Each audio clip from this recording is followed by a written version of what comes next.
let's see who's next.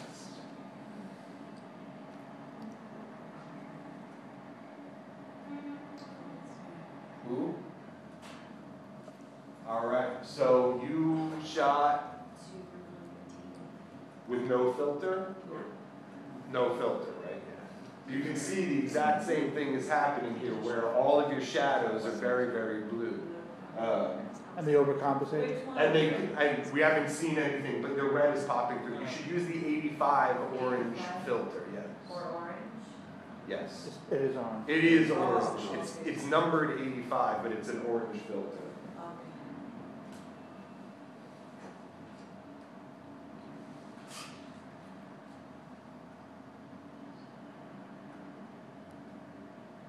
You're on a tripod? Yeah, but it was. I'm going to show you guys on the tripod a little bit today to make sure that you don't have that problem. That's an example of being properly exposed in the shadow and then panning up and being overexposed. There's no way to solve that problem. The difference between each of those is too much. So in this case, I would have, if that woman there was my main subject, then that's fine. Otherwise, take the bright as your light reading instead of the dark. How would that compose? Sorry, hold on. Let me go back to the shot for a second. All right, so she starts in the shadow, yeah? I don't know if this is the right one or not. The next one. Yeah. She starts in the shadow. All of these people are properly exposed. All of these regions here are properly exposed, generally speaking. Maybe they're a little bit dark, but they're generally properly exposed. All of these regions are already very hot. The difference between the shadow and the highlight is enormous, okay, in this situation. So, if you're doing a shot down this street, okay, and your person is going to be all in this region here, all in this region here, son of a bitch.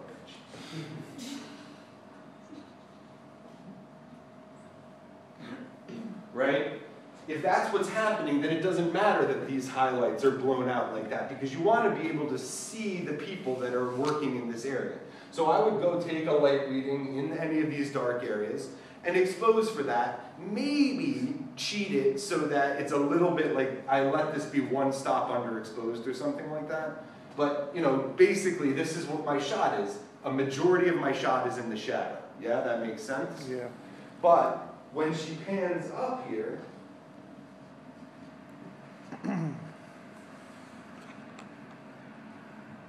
all of a sudden, It's bright. it's blown out. Yeah.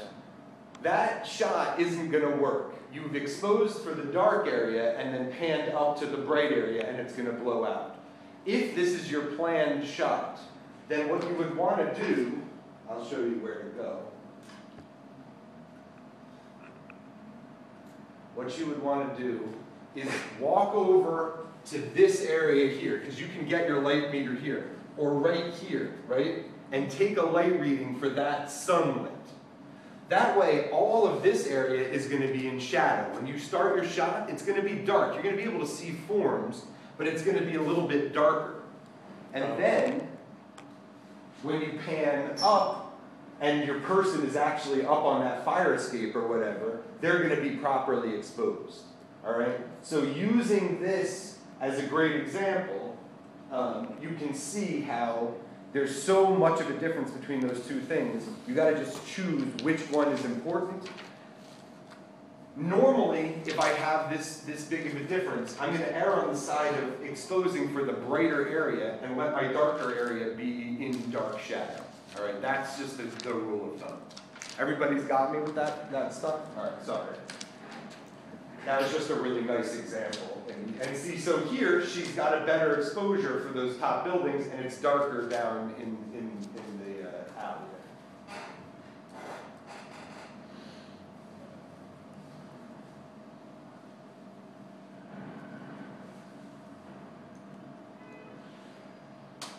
Same situation here, but better handled with where they, ooh.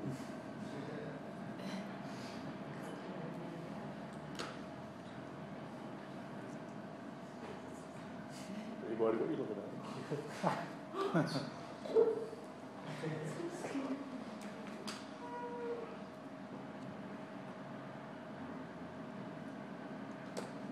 Oh, you seen that jet ski? This is an unfortunate situation. It was awesome, but the glass of the tank was so dirty that it was. That was the cleanest one. Yeah. And I could have fished for a while, but turned out So that's blown out. that's the lab again, trying to fix things on the fly. That's just shady. They shouldn't do that, but it's for the class stuff, so they get away with it.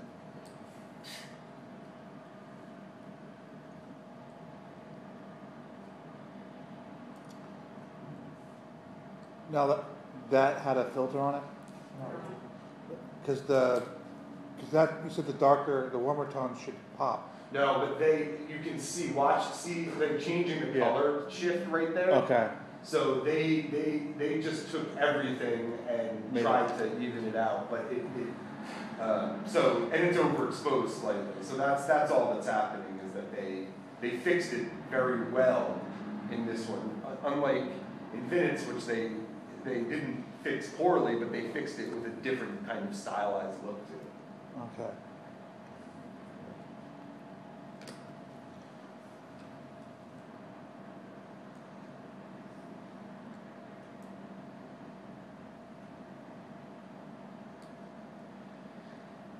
This is again the same exact issue that we're talking about in slots. It's a little soft, but it's the same thing with all that road and concrete and everything. It's harder. You got to close down a little bit more. Is that why it looks hazy? Yeah. Well, it was a little out of focus to me.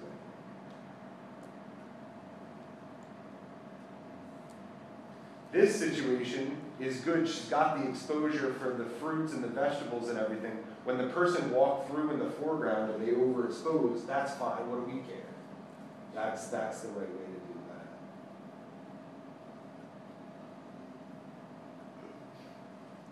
Whose is this? All right.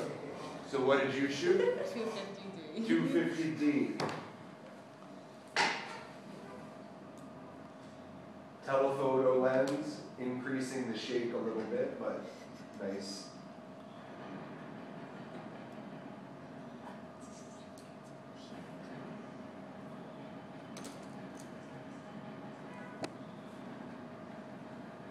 Again, telephoto lens, compressing the space, you see that? Now a wide angle lens.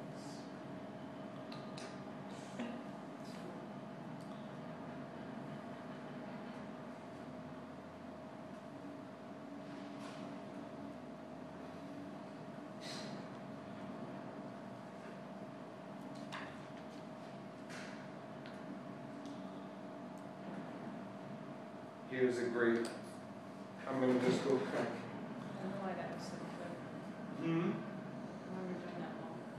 This is the exact example that I usually give in class for the exact same problem that I was talking about. Someone walking under a tunnel or a scaffolding or something.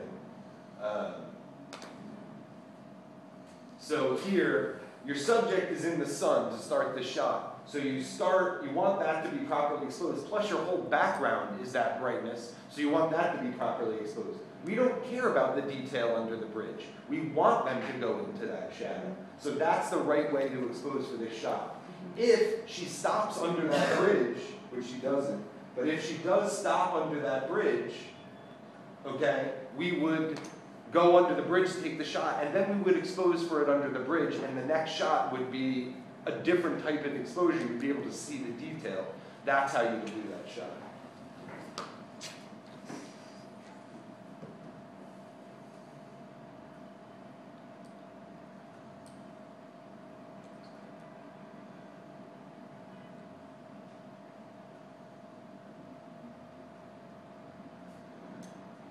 I'm just gonna make sorry, Paul. I'm just gonna make a creative.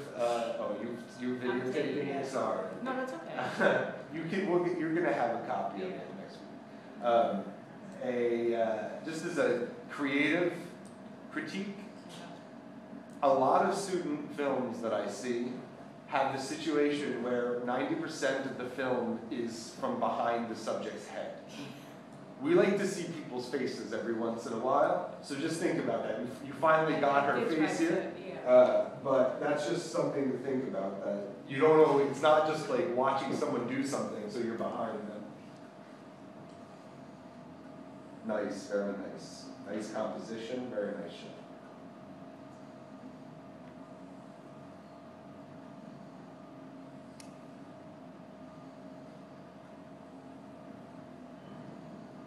Got a lot of jellies and water. There we go. We like to see what's being seen, but we also like to see the seer.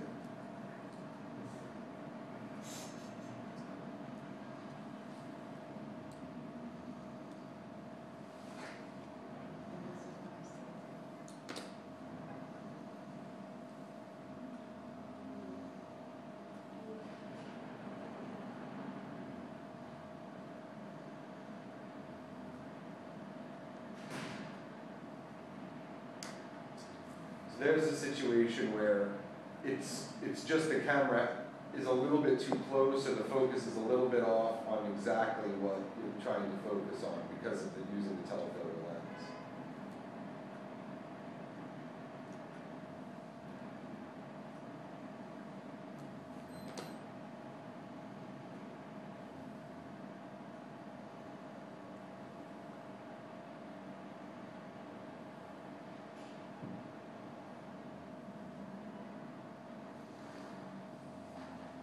So, Trying to be certain. this, just want to show you a little bit of something to watch these birds. For instance, I'm sorry, not to try to make everyone dizzy again, but as the camera swings around, watch the birds as it comes around here. They like come together and then they blur out again. You see what I'm talking about? That's the judder that happens with 24 frames a second. If the camera pans too fast, the images don't align properly and you start to get that blurring. So you don't want to pan too fast or else you start to get that effect. Whose is this? This is mine.